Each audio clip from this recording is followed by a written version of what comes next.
Claudia Morin, 26 ans, en couple, un enfant à venir, puis je suis fonctionnaire dans la fonction publique québécoise. Donc, mon implication remonte à novembre 2013.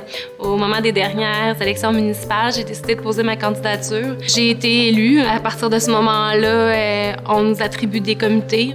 J'ai quand même eu des modèles chez moi. Ma mère, elle faisait partie du club social de son travail. Elle s'impliquait aussi dans le CPA Benaki, le club patinage artistique chez nous.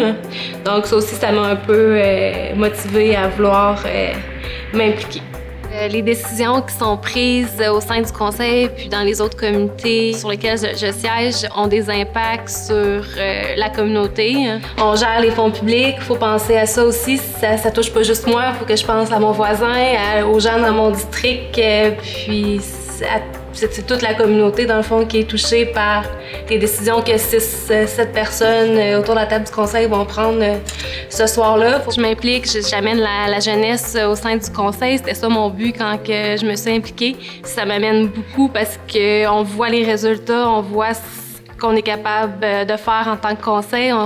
C'est un travail d'équipe, on prend les décisions tout ensemble, donc c'est gratifiant de voir les résultats par après. Là. Être une femme, il ne faut pas voir ça comme un obstacle pour s'impliquer au niveau politique. Ça peut même amener un plus dans certaines organisations qui sont des fois plus masculines. Il y a un début à tout, on apprend, il y a des gens pour nous soutenir. On est une équipe, les autres membres du conseil, puis la municipalité sont là pour nous encadrer, pour nous aider. On n'est jamais laissé à nous-mêmes, on prend des décisions justement d'équipe. J'encourage les femmes à se lancer en politique, que ce soit municipal et même plus. Il ne faut pas s'arrêter au sexe ni au manque d'expérience.